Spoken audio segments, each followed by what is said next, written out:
الہ الا اللہ محمد رسول اللہ، لا الہ الا اللہ محمد رسول اللہ، لا الہ الا اللہ محمد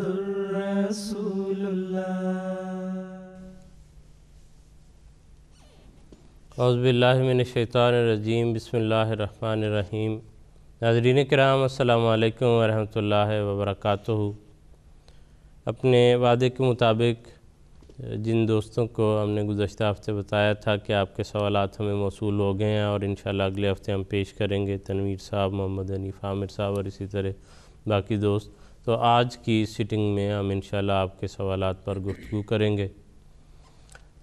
سوالات کا جواب دینے کے لیے ہمارے ساتھ تشریف رکھتے ہیں مکرم محترم مولانا داؤد احمد عابد صاحب اور مکرم محترم مولانا حافظ مشہود احمد صاحب۔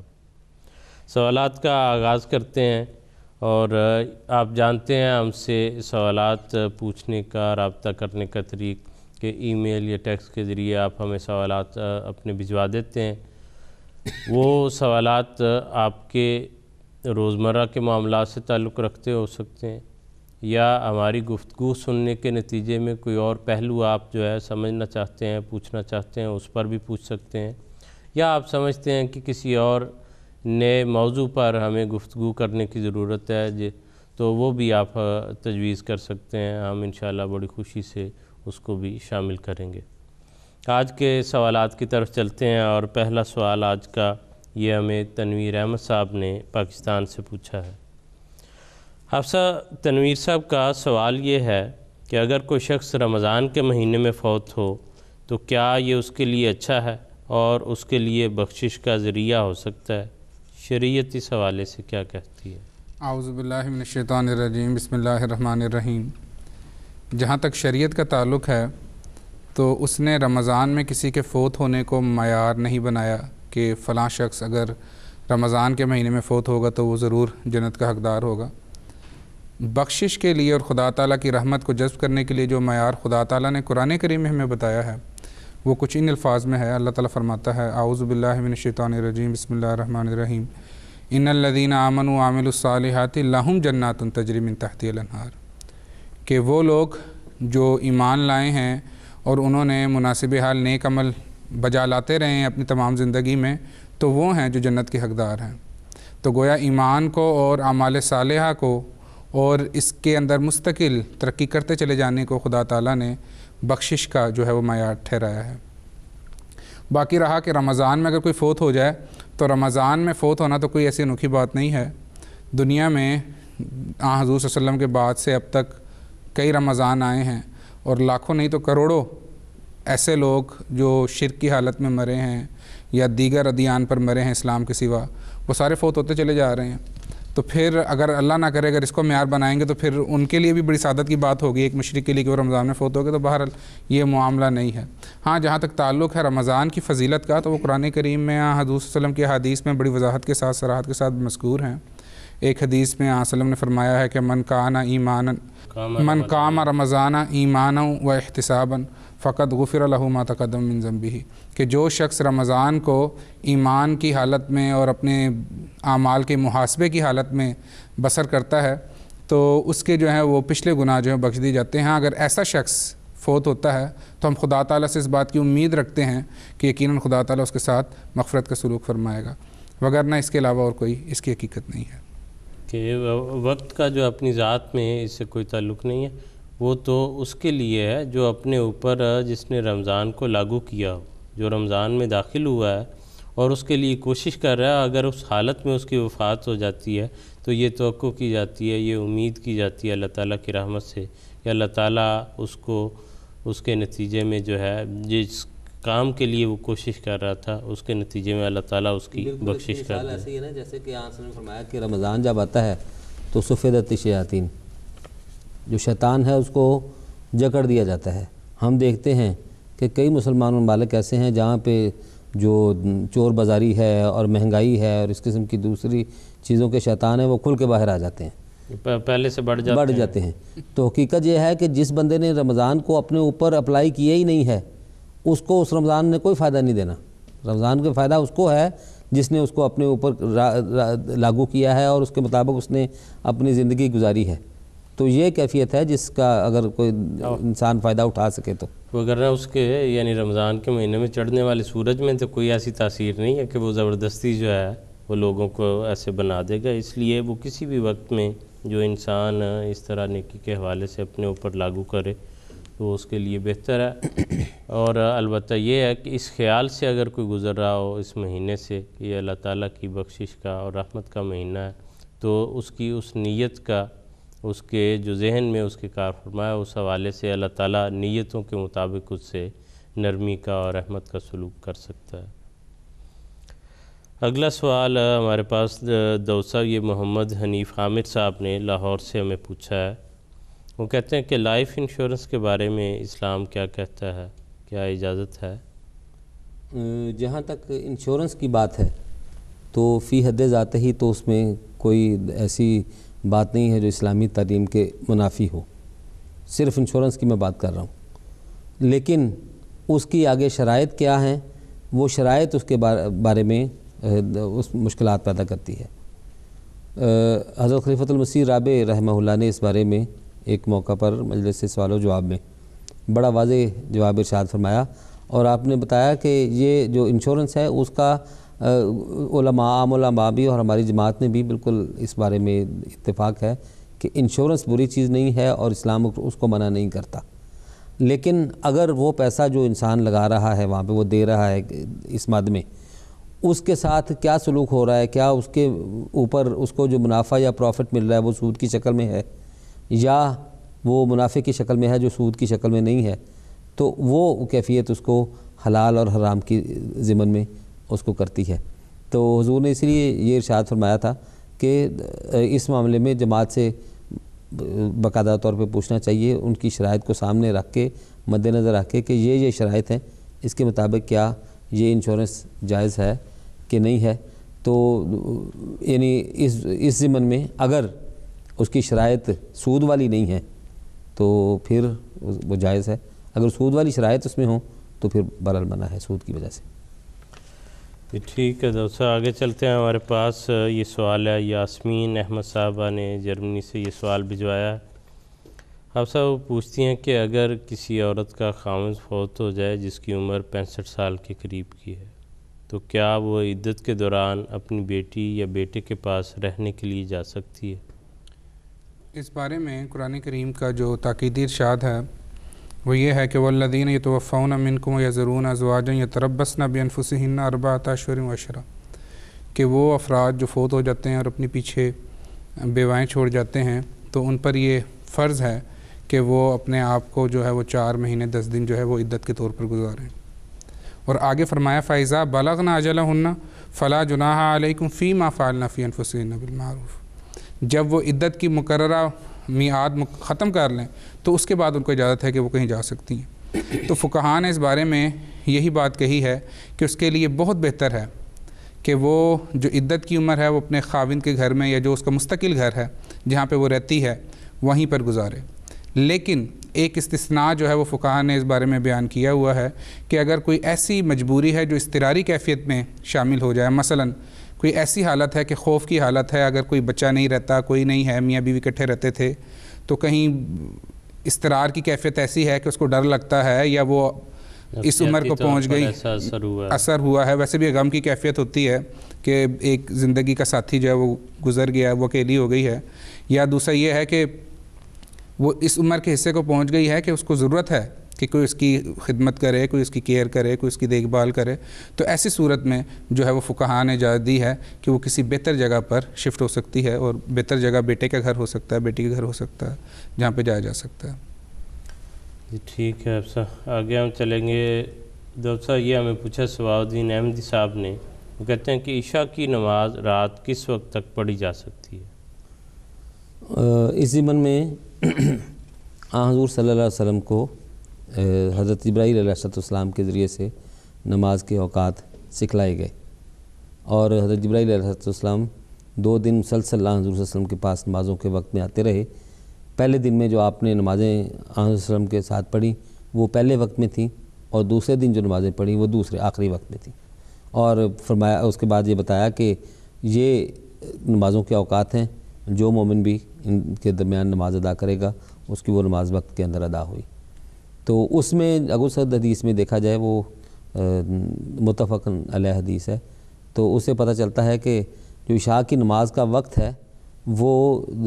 رات کے پچھلے پہر تک ہے، درمیان آدھی رات سے آخر تک۔ تو بہتر تو یہی ہے کہ جو عشاء کی نماز ہے وہ آدھی رات تک پڑھ لی جائے، اگرچہ اگر کوئی ایسی مجبوری کی حالت ہو تو انسان فجر کی نماز سے پہلے جب تک تہجد کی نماز کا ٹائم ہے اس کو ادا کر سکتا ہے، لیکن بہت مناسب تو یہی ہے کہ اس کو آدھی رات تک ادا کر لیا جائے۔ اگرچہ حضور صلی اللہ علیہ وسلم نماز عشاء کو لیٹ پڑھنا پسند کرتے تھے، مختلف احادیث میں یہ بات آئی ہے، لیکن چونکہ باجماعت نماز پڑھنی ہوتی تو اس لیے جو جماعت کا ٹائم مقرر ہو اس کے ساتھ پڑھنا بہرحال زیادہ مناسب اور زیادہ بہتر ہے۔ جی ٹھیک ہے دوستو، جزاک اللہ حسن۔ آگے چلیں گے، ہمارے پاس خالد ولید صاحب کا لندن سے یہ سوال ہے۔ حسن انہوں نے پوچھا کہ چھوٹے بچے جو فوت ہو جاتے ہیں اگر وہ مسلمان نہیں ہیں تو ان کے ساتھ آخرت میں کیا معاملہ ہوگا؟ اس بارے میں جو بچہ بھی، جو انسان بھی پیدا ہوتا ہے اس کے بارے میں قرآن کریم نے رہنمائی کچھ اس رنگ میں دی ہے۔ اللہ تعالیٰ فرماتا ہے کہ فطرت اللہ التی فطر الناس علیہا، کہ اللہ تعالیٰ نے اپنی فطرت پر انسان کی تخلیق کی ہے۔ اور ایک حدیث میں اسی بات کی تشریح حضور صلی اللہ علیہ وآلہ وسلم نے کچھ ان الفاظ میں کی ہے۔ آپ صلی اللہ علیہ وسلم فرماتے ہیں کل مولود یولد علی الفطرت، کہ جو بھی بچہ پیدا ہوتا ہے وہ فطرت صحیحہ پر پیدا ہوتا ہے۔ فَأَبَوَاهُ يُحَوِّدَانِهِ، پس جہاں تک اس کے والدین کا تعلق ہے تو وہ اس صحیح الفطرت پہ پیدا ہونے والے بچے کو یا تو یہودی بنا دیتے ہیں یا پھر یونسرانی، یا اس کو پھر عیسائی بنا دیتے ہیں، اور یمجسانی، یا اس کو مجوسی بنا دیتے ہیں۔ بچہ پیدا تو فطرت پہ ہی ہوتا ہے۔ تو اس لحاظ سے وہ بچے جو فطرت پہ پیدا ہوتے ہیں ان کے بارے میں صحیح بخاری کی ایک حدیث جو ہے وہ میرے پاس موجود ہے، میں اس کا حوالہ بھی دینا چاہوں گا۔ صحیح بخاری کتاب التعبیر، باب تعبیر الرؤیا بعد صلاۃ الصبح میں حضور صلی اللہ علیہ وسلم کی حدیث مذکور ہے کہ حضور صلی اللہ علیہ وآلہ وسلم فجر کے بعد اپنے صحابہ کے ساتھ بیٹھے ہیں، اور وسلم کا یہ اسوہ تھا کہ وہ فجر کے بعد پوچھا کرتے تھے کسی نے خواب دیکھی ہے یا نہیں دیکھی ہے، تو صحابہ بیان کرتے ہیں کہ وسلم نے خود ہی جو ہے وہ ایک اپنی حدیث بیان کی ہے، اور معراج کی لمبی حدیث ہے کہ حضور صلی اللہ علیہ وآلہ وسلم جو ہیں وہ فرشتوں کے ہمراہ جو ہیں وہ آسمانوں کی سیر پر گئے ہیں اور جنت اور دوزخ کے نظارے دیکھے ہیں۔ تو وہاں پر ایک نظارہ جو حضور صلی اللہ علیہ وآلہ وسلم نے دیکھا ہے وہ یہ ہے کہ ایک بہت ہی طویل قامت شخص بیٹھے ہوئے ہیں، اور ان کے ارد گرد جو ہیں وہ بہت کثیر تعداد میں چھوٹی عمر کے بچے بیٹھے ہوئے ہیں۔ تو آخر میں جب فرشتوں نے حضور صلی اللہ علیہ وسلم کو سارا عقدہ بیان کیا ہے کہ اس سے کیا مراد تھی، تو وہاں پہ یہ بیان کیا گیا ہے کہ وہ جو طویل القامت شخص تھے وہ حضرت ابراہیم علیہ السلام کی ذات تھیں، اور وہ بچے جو آپ کے ارد گرد بیٹھے ہوئے تھے، اور چونکہ جنت کا ماحول ہے تو وہاں پہ یہ ذکر کیا ہے کہ یہ وہ بچے ہیں جو فطرت پر فوت ہوئے ہیں۔ اس پر بعض صحابہ نے سوال کیا ہے کہ حضور صلی اللہ علیہ وسلم فطرت پہ جو بچے فوت ہوئے ہیں ان میں مسلمانوں کے بچے بھی تو ہو سکتے ہیں لیکن مشرکوں کے بچے بھی ہو سکتے ہیں، کیا وہ بھی اس وقت حضرت ابراہیم علیہ السلام کے ساتھ جنت کے باغات میں ہوں گے؟ تو حضور صلی اللہ علیہ وآلہ وسلم نے اس پر فرمایا ہے کہ ہاں، مشرکین کے بچے بھی، وہ بچے جو فطرت پر فوت ہو جائیں وہ یقیناً ان میں شامل ہوں گے۔ جزاک اللہ آپ صاحب، بہت شکریہ۔ اور دیکھیں کیسی پیاری اور جو ہے سب کے ساتھ برابری کا سلوک کرنے والی تعلیم ہے، اور کتنی وسعت ہے اس دین میں۔ اور جو لوگ یہ سمجھتے ہیں کہ اسلام ایک بند مذہب ہے، تنگ نظر ہے، اور اپنے سوا کسی کو وہ اچھا نہیں سمجھتا، یا اپنے سوا سمجھتا ہے کہ کسی کی نجات نہیں ہو سکتی، اس میں خواہ کوئی بچہ ہے یا بوڑھا ہے یا کوئی مجنون ہے یا اس کی جو بھی حالت ہے، کسی کو استثناء حاصل نہیں ہے۔ کیسی بنیادی جو ہے اور انسان کی جو بنیاد ہے اس حوالے سے حضور صلی اللہ علیہ وسلم نے اس بات کو جو ہے وہ اس کی وضاحت فرمائی ہے۔ دوسرا اگلا سوال ہمارے پاس یہ لندن سے ہمیں پوچھا ہے عادل احمد آنند صاحب نے۔ وہ پوچھتے ہیں کہ کیا سفر کے دوران چلتی گاڑی میں نماز باجماعت پڑھی جا سکتی ہے، اور کیا ڈرائیور بھی اس میں شامل ہو سکتا ہے؟ اسلام کے جو احکام ہیں وہ ان میں اللہ تعالیٰ نے انسان کے لیے بڑی سہولت رکھی ہے، اور فرمایا کہ دین جو ہے وہ یسر ہے، اس میں تنگی نہیں ہے۔ اسی وجہ سے اسلام نے بہت سارے ایسے احکام بیان فرمائے جس سے پتہ چلتا ہے کہ اللہ تعالیٰ چاہتا ہے کہ انسان اس کی عبادت کرے اور وہ اس عبادت میں کوئی بہت زیادہ مشکل نہ محسوس کرے۔ اسی غرض سے اگر کسی شخص کو پانی نہ ملے یا وہ بیمار ہو اور پانی کے استعمال سے اس کو بیماری کا خطرہ ہو، مزید بڑھنے کا خطرہ ہو، تو اس صورتحال میں اس کے لیے ہے کہ تیمم کر لے۔ ایک شخص بیمار ہے اور وہ کھڑے ہو کر نماز ادا نہیں کر سکتا تو اس کے لیے ہے کہ وہ بیٹھ کے پڑھ لے، اگر بیٹھ کے نہیں پڑھ سکتا تو وہ لیٹ کے پڑھ لے، اشارے سے پڑھ لے۔ اصل مقصد یہ کہ خدا تعالیٰ کی یاد ہے، نماز اس کو کرنا ہے اور اپنے آپ کو بہت زیادہ مشکل میں نہیں ڈالنا، ایک ایسے انداز میں کرنا ہے کہ وہ انسان کو عذاب نہ لگنا شروع ہو جائے، وہ ایک ایسی بات ہو کہ جس سے اس کی خدا تعالیٰ کے ساتھ محبت بڑھے اور جس غرض کے لیے اللہ تعالیٰ نے انسان کو پیدا کیا ہے وہ غرض اس سے پوری ہو جائے۔ اور بہت سارے ایسے کاموں میں سے جو انسان کو کرنے اللہ تعالیٰ نے لازم قرار دیے، ان میں سے ایک کام جو ہے وہ سفر بھی ہے۔ اور یعنی یہ سمجھا جا سکتا ہے کہ آج کے زمانے میں سفر شاید پہلے زمانے سے زیادہ آسان ہے، اس کی کیفیات بدل گئی ہیں، لیکن اگر ہم دیکھیں تو آج بعض حوالے سے جو مجبوریاں اور مشکلات ہیں وہ پہلے سفروں سے زیادہ ہیں۔ پہلے زمانے میں اگر جب انسان ایک گھوڑے کے اوپر یا ایک اونٹ کے اوپر سفر کر رہا ہوتا تھا تو اس سے اتر کے نماز ادا کر سکتا تھا، لیکن اس کے باوجود حضور صلی اللہ علیہ وسلم سے یہ مروی ہے کہ حضور صلی اللہ علیہ وسلم نے اپنی سواری کے اوپر بیٹھے ہوئے نماز ادا کی۔ تو جب حضور صلی اللہ علیہ وسلم نے نماز ادا فرمائی سواری کے اوپر بیٹھے ہوئے تو یہ ہمارے لیے سنت ہے کہ اگر انسان مجبوری کی حالت میں کہیں سفر جا رہا ہے اور نماز کا درمیان میں وقت آ گیا ہے اور تو وہ نماز جو ہے وہ سفر کی حالت میں ادا کر سکتا ہے۔ خصوصاً اگر آپ دیکھیں کہ آج کے زمانے میں اگر آپ جہاز پہ جا رہے ہوں اور وہ جہاز کا سفر جو ہے یہاں سے اگر کسی ایسے ملک میں جا رہے ہیں 7-8 گھنٹے کا سفر ہو سکتا ہے درمیان میں 2-3 نمازوں کا وقت گزر جائے، تو یہ تو نہیں ہو سکتا کہ آپ نماز چھوڑ دیں، اسلام یہ حکم نہیں دیتا آپ کو، تو آپ نے وہ نماز ادا کرنی ہے اور وقت کے اندر ادا کرنی ہے، تو اس کے لیے یہ ہے کہ وہ آپ کو سواری کی سفر کی حالت میں ہی ادا کرنی پڑے گی۔ تو اسلام اس بات کی اجازت دیتا ہے کہ سفر کی حالت میں انسان جو ہے وہ نماز ادا کر سکتا ہے۔ اور میرے ذہن میں یہ بات بھی آئی کہ حضور صلی اللہ علیہ وسلم کے زمانے میں حضور صلی اللہ علیہ وسلم اس سواری سے اتر کر بھی نماز ادا کر سکتے ہوں گے ضرور، لیکن حضور صلی اللہ علیہ وسلم نے صرف اس لیے کہ آئندہ زمانے میں ایسے حالات پیش آنے والے ہیں قوم کو کہ جس میں اس شخص کے لیے اس سواری سے اتر کر نماز ادا کرنا ممکن نہیں ہوگا، تو اس لیے حضور صلی اللہ علیہ وسلم نے سواری کے اوپر نماز ادا کر دی تاکہ قوم کے لیے ایک سنت بن جائے اور وہ قوم سواری کے اوپر بھی نماز ادا کر سکے۔ جہاں تک اس بات کا تعلق ہے کہ وہ شخص ڈرائیور ہو یا نہ ہو، تو اگر حضور صلی اللہ علیہ وسلم کی سنت کو دیکھا جائے تو اس سے تو معلوم یہ ہوتا ہے کہ جو بندہ سواری کے اوپر بیٹھا ہوا ہے وہ ایک ہوں گا یا دو ہوں گے، تو ان دونوں میں سے ایک ہی ڈرائیور ہوگا جو چلانے والا ہے اس سواری کو۔ تو جب حضور صلی اللہ علیہ وسلم اس کے اوپر نماز ادا کر رہے ہیں تو اس کا مطلب ہے کہ ڈرائیور بھی جو ہے محتاط انداز میں اس نماز کو، اگر وہ کہیں اتر کے نماز ادا نہیں کر سکتا تو باقی سواریوں کے ساتھ وہ بھی بیٹھ کے نماز ادا کر سکتا ہے اسی سواری میں۔ حضور صلی اللہ علیہ وسلم کی اقتداء میں، حضور صلی اللہ علیہ وسلم کی سنت میں میرے نزدیک یہ بات جائز ہے، کیونکہ یہ ڈرائیور کی بحث جو ہے میں سمجھتا ہوں یہ تو آج کے زمانے میں پیدا ہوئی ہے نا، جہاں بڑی بڑی گاڑیاں ایسی جو ہیں یہ سواریاں پیدا ہوئی ہیں جس میں اکٹھے اتنے لوگ سفر کر سکتے ہیں۔ اصلا گھوڑا ہے یا اونٹ ہے اس پر اکٹھے کتنے لوگ بیٹھ سکتے ہیں، تو جس میں یہ بحث ہو کہ اب چلانے والا جو ہے وہ پڑے گا یا نہیں۔ اور بالعموم تو اسی طرح ایک بندہ جو کسی جگہ سفر پر نکلا ہوا ہے اور وہ کئی دن کا سفر ہوتا تھا تو وہ اکیلا ہی ہے، اس لیے وہی اس کا ڈرائیور ہے اور وہی اس کا جو ہے سوار بھی ہے۔ تو اس حوالے سے اصل مقصد یہ ہے کہ انسان اللہ تعالیٰ کی عبادت کرے